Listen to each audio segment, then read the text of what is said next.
I think every top performer is just like, I'd rather fucking die than not accomplish my goal. You have thoughts like that where, like I've been awake 40 hours and I still have 90 minutes of stuff to do. Yep. And, everybody else would have gone to sleep a long time ago, but I'm gonna get this fucking shit done,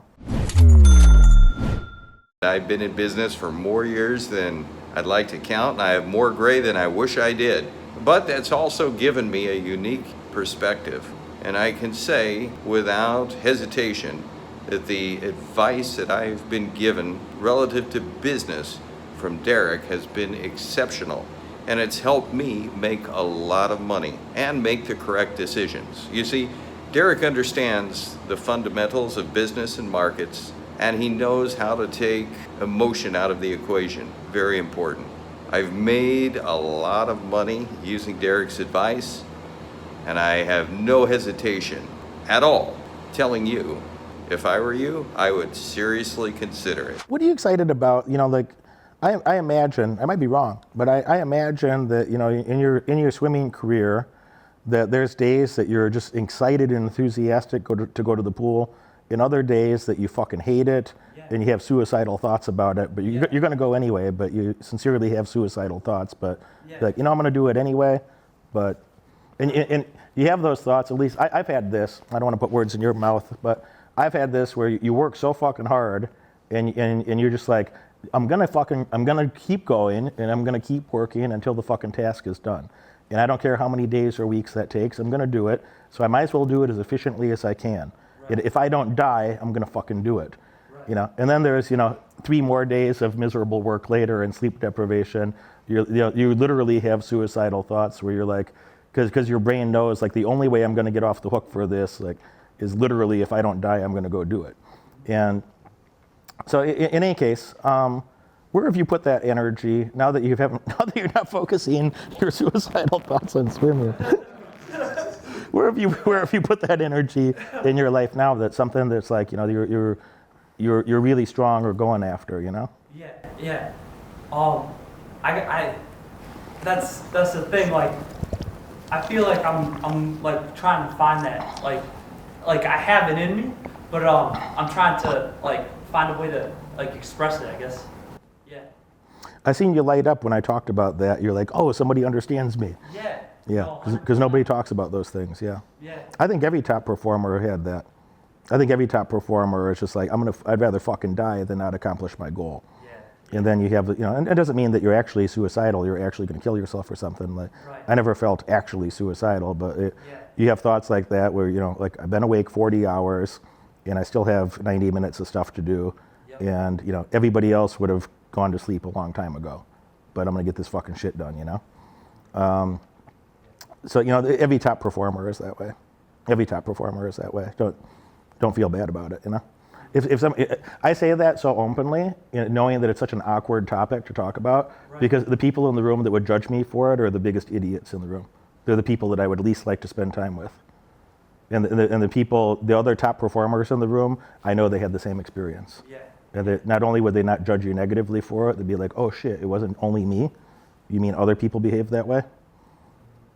So it's again, another exemplification of like, think of who your target market is or who your people are, Who are my people in the world that, and do you really want a woman who never had a strong passion or strong excitement or a strong goal to accomplish something that, it wouldn't even be relatable to you? Right, yeah, it's like, that's the thing, it's not even like, you can't even really relate, I feel like, and sometimes like I put that upon myself, being completely honest, like, but it's like, you like always like try to, like, oh, maybe it's me, but it makes complete sense that sometimes it's not.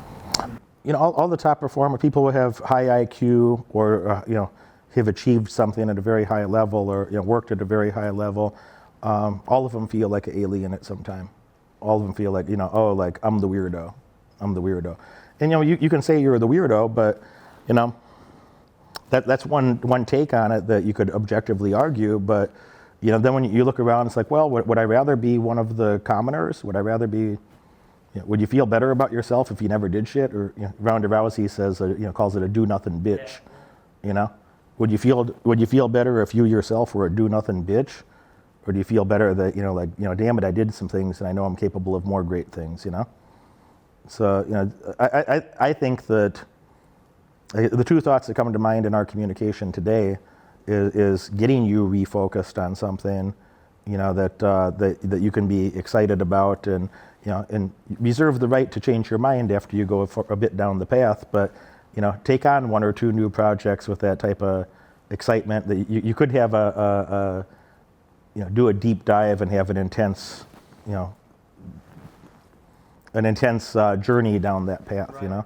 And you might have to go fuck around with 6 or 8 or 10 things before you find the one that feels right, Yeah. So there might be the one that intellectually sounds good versus the one that you could actually do it and it feels right, and you could give yourself to that and enjoy the process most days, and you'd be proud of it later, Right.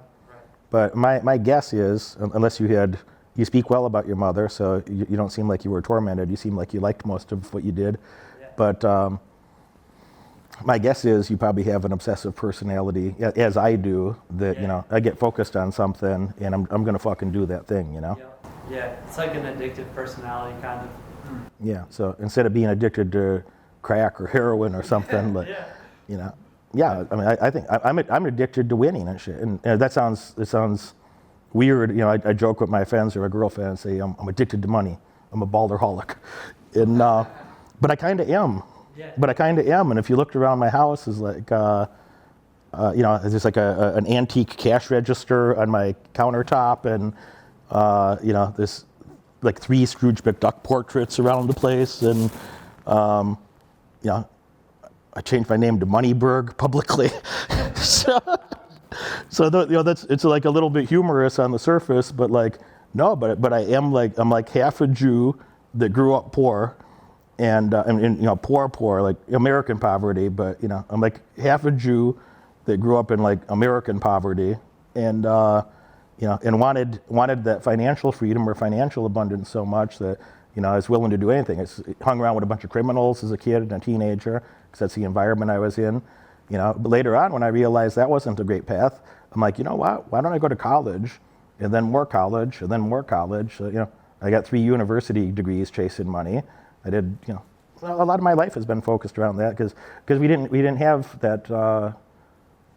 We didn't have money in the house at sometimes as a child, So that became something that I focused on with that sort of intensity. That you have that sense of pride inside that you would have with swimming and maybe some other things. Is like nobody's going to outwork you in your niche, Right.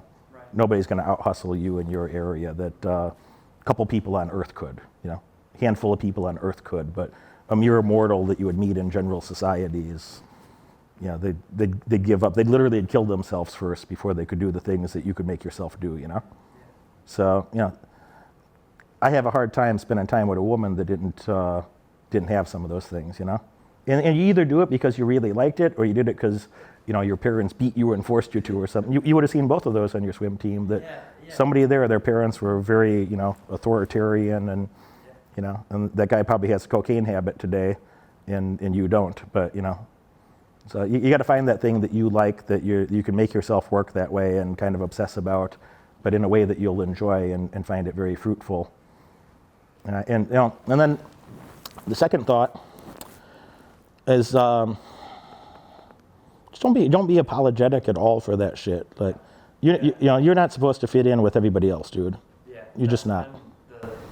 The thing, like my whole life, it's like I feel like I have to like mold in, and I know it's bullshit, but it's like I don't know, it's like I've always done it for some reason. If you're going to do that, then at least do it around other people that deserve your respect. If you're going to behave that way, if that is an innate thing, and I think it's more of a learned thing, Yeah, it is. that at least, goddamn it, go do that with other people that deserve your respect. Go do that with other high performers in some area, that there's a mutual respect back and forth. And I've seen high performing teams where there's still an eagerness to look out for each other and an eagerness to please, and be agreeable and get along, but you're all holding yourself to a superhuman standard at the same time. Yeah. So it doesn't mean you got to be. I don't have a personality. I don't really like being in charge all the time.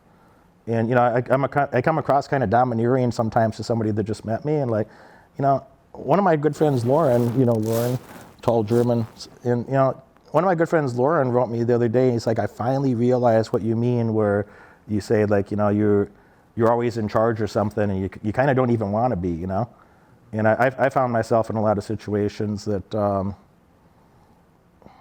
I don't know, I wanted to go do something. I didn't like my childhood, and I wanted to go do something.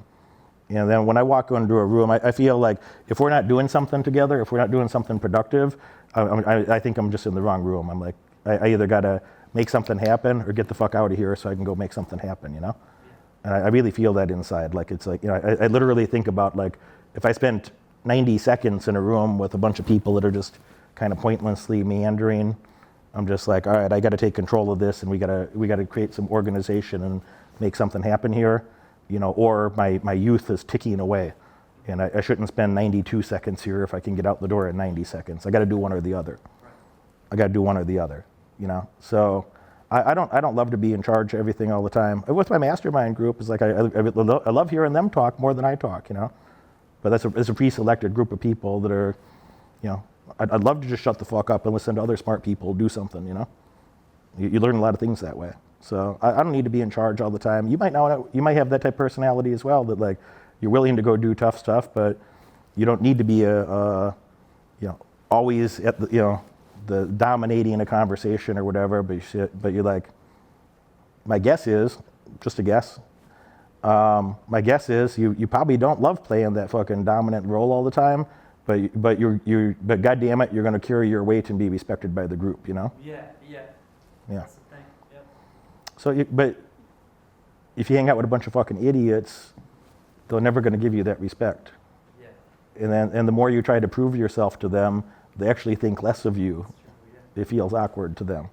If you hung out with a bunch of other top performers, they'd respect you the way I do, or some other people here would. So I think you got to be more on that screening on the front end, and you'll be more around your people. Yeah.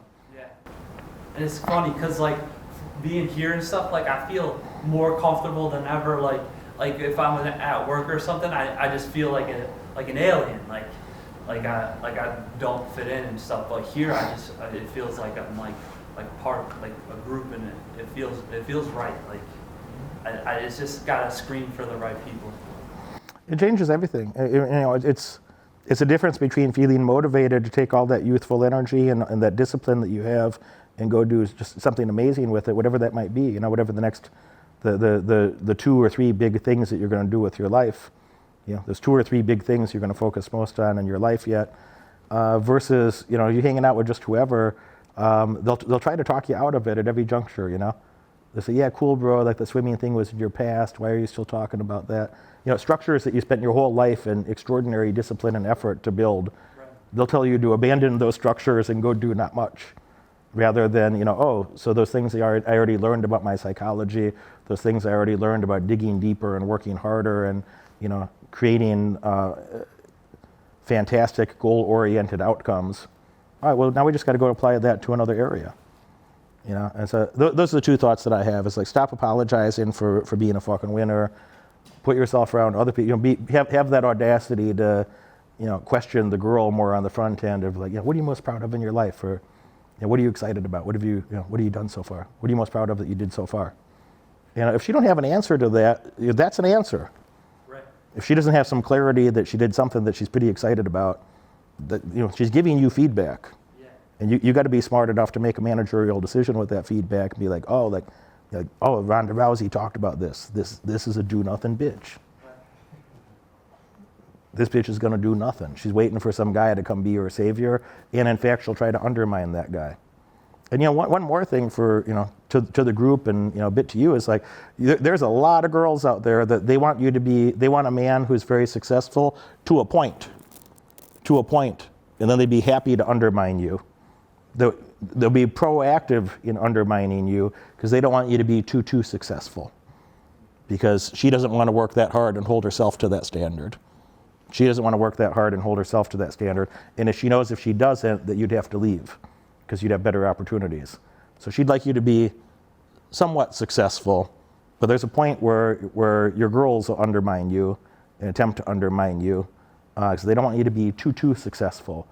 And the type of girl that could actually be supportive and, you know, long-term supportive and want you to be the biggest winner you could be is a girl who's a fucking winner herself.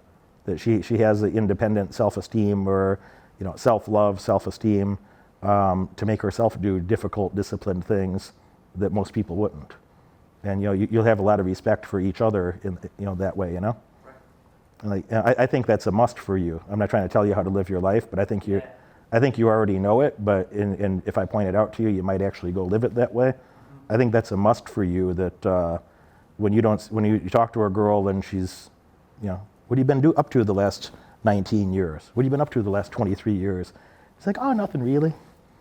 So, oh, what are you most proud of in your life? Like, that's a weird question. So that's the moment where you don't start thinking like, oh, I'm being a weirdo or making her feel uncomfortable. I'm the alien again. That's the point where you're like, oh, Ronda Rousey talked about this. This is called a do nothing bitch. This is a great time for me to say, hey, I hope you have a great life. And then just reorient your body 30 or 40 degrees and walk a few meters and find a different pretty girl, you know? It's a great opportunity for you to start doing that. I think those couple thoughts, you know, find that try 3 new things and see which one you like the best, and then add 2 more and see which one you like the best, and split test those a bit till you find something that, you know, that you see that you have an advantage in that lane, and it's something you could give yourself to and commit yourself to for a period. Find that for yourself, and then just shameless with the screening, like, you know, guy or girl, people that you meet in the future, is like, you just got to sort through them and get rid of the fucking idiots. See if they haven't done something. You know, newsflash is, if they haven't done something in 20, 30 years, they're not going to. They're not going to. So you got to judge somebody from what they did so far and what they're working on right now, not their fantasy land story about, you know, oh, when the stars align magically, then I'll start doing something. So you know that's not reality, you know? Right. You got to go impose your personality on the world so much that, you know, you alter reality through, you know, you'd rather die than not have your outcome. You know, and people that didn't do that, they're never going to respect you. They're never going to understand you. It's not that they're bad people, but they're never going to understand you. They're never going to respect you appropriately, and they'll undermine you in the midterm and long term for sure. Probably in the short term as well, but for sure in the midterm and long term. I hope that's useful, yeah? If you didn't like this video, please feel free to unfollow. My clients and I celebrate when the wrong person leaves our lives. But if you did like this video, if you're a person that's dedicated to success, dedicated to a better life, make sure you like and subscribe. I have a lot more to share with you. I look forward to seeing you at one of my live events in the future, or as a client on one of my paid mentoring programs.